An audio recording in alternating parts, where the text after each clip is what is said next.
Halo Outsiders, selamat datang di podcast The Outsiders, The Other Side of Existence. Kali ini saya akan kembali mengulas tentang entitas tanah hitam. Pada bagian kedua, ada hal yang menarik. Sebelum penciptaan entitas tanah hitam, yaitu entitas api. Siapa dia sebenarnya?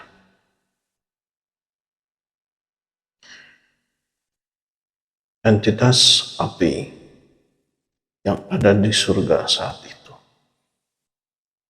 bertugas untuk menjaga surga, dan dia sangat mengabdi kepada Tuhan bersama dengan para malaikat, yaitu entitas cahaya. Entitas api atau Azazil merupakan bagian dari kelompok jin yang saat itu sudah diciptakan sejak lama. Dan sebagian besar dari mereka hidup di bumi. Dalam sejarahnya mereka melakukan banyak kerusakan di bumi dan saling menumpahkan darah antar sesamanya, sehingga bumi merasa sangat resah. Dan Azazil adalah bagian dari mereka yang diambil oleh mereka dan dibawa ke langit. Azazil kecil dididik oleh para malaikat dan diajarkan untuk mengabdi kepada Tuhannya di surga, sehingga dia menjadi entitas yang luar biasa.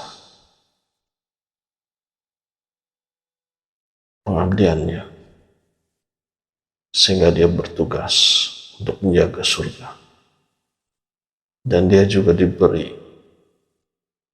kekuasaan sebagai raja di langit bumi, sekaligus untuk mengawasi bumi yang saat itu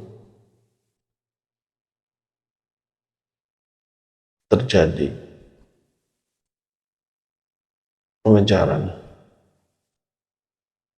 penghancuran, pembinasaan terhadap bangsa jin yang hidup berkuasa di bumi, yang sudah sangat meresahkan langit dan bumi. Sehingga Azazil dan juga pasukan malaikat diperintahkan untuk membumi haluskan mereka, mengusir mereka dari muka bumi, sehingga akhirnya terpojok, tersudutkan ke setiap sudut lautan samudera. Keberhasilan itu membuat dia sangat bongah, merasa bahwa dialah satu-satunya entitas yang ditugaskan untuk menguasai bumi, berikut dengan langit buminya.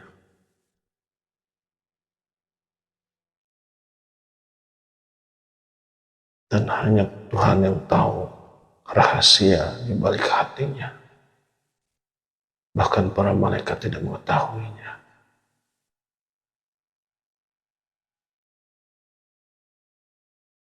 Untuk itu Tuhan memberikan berita bahwa akan diciptakan entitas baru yang terbuat dari tanah, campuran antara tanah yang ada di bumi dan didominasi dengan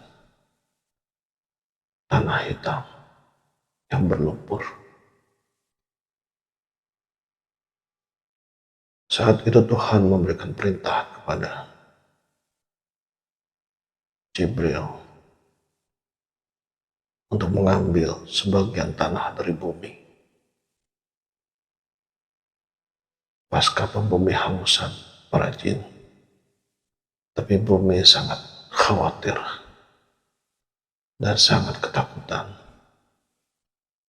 bahwa bagian darinya akan menghancurkan dirinya sendiri. Sehingga bumi memohon perlindungan kepada Tuhan agar malaikat itu tidak mengambilnya. Lalu kembalilah Jibril ke langit dan melaporkan kepada Tuhan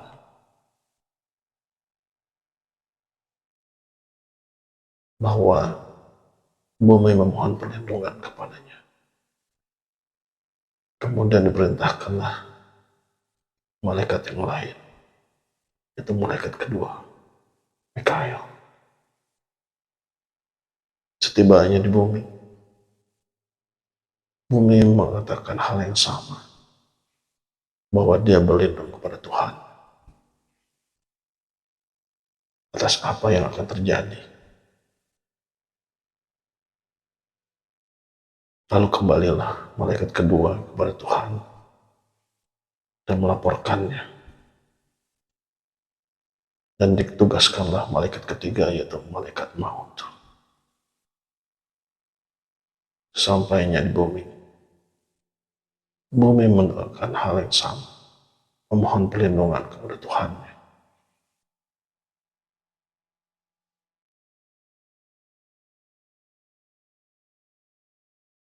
Lalu malaikat maut mengatakan bahwa aku juga berlindung kepada Tuhanku.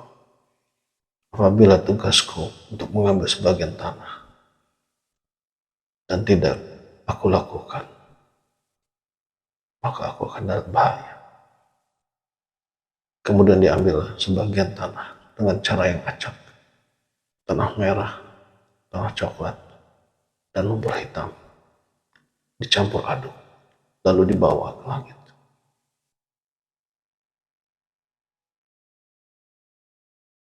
Di sana dengan tangan Tuhan sendiri, tanah itu kemudian diberi bentuk sesosok makhluk dengan wujud manusia dan dibiarkan teronggok selama 40 tahun. Selama 40 tahun, para malaikat yang melewatinya terheran-heran, dan yang paling heran adalah iblis. Dia sangat penasaran kenapa Tuhan mau menciptakan sesuatu dengan bentuk yang sedemikian rupa dari tanah yang hitam.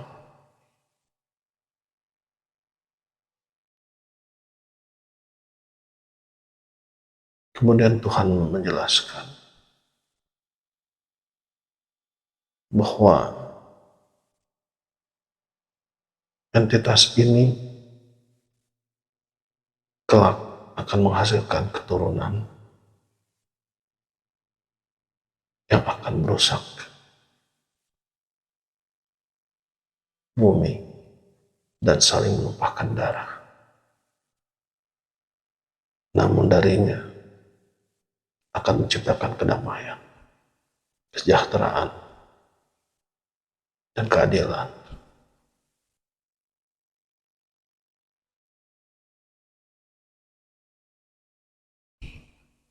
Suatu saat, iblis yang penasaran menendang wujud manusia yang belum jadi, masih dalam bentuk tembikar,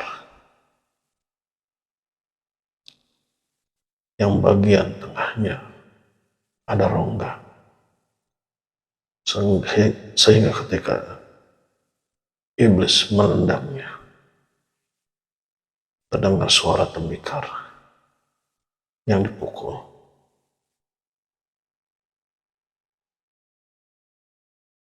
Dan beberapa kali iblis memasuki rongga tersebut dari arah mulut, kemudian keluar dari dubur, dan kembali masuk dari dubur dan keluar dari mulut, hanya untuk memastikan siapa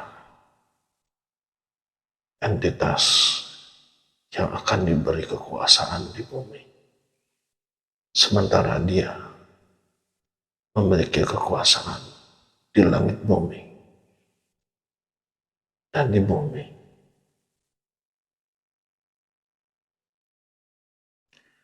Ini yang menjadi bagian penting pertempuran dan permusuhan antara iblis dengan manusia, antara entitas api dengan entitas tanah hitam, adalah perkara kekuasaan yang menghasilkan kesombongan dan bukan masalah sumber entitas, tapi sekali lagi kekuasaan. Karena entitas yang akan diciptakan merupakan ancaman bagi entitas api.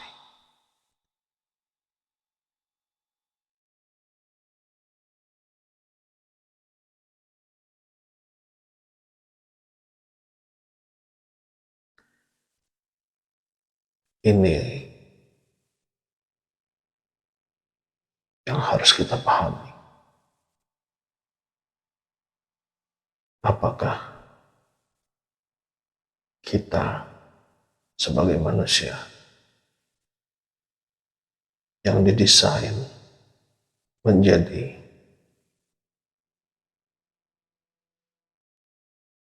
manusia,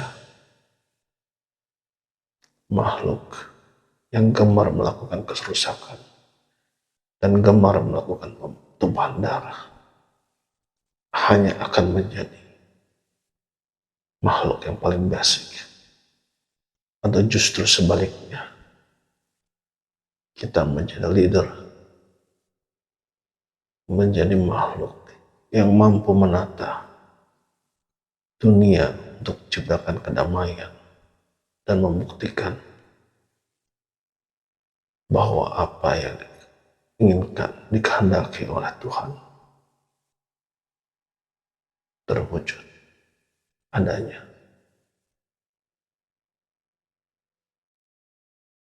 Outsiders, Anda yang memutuskan.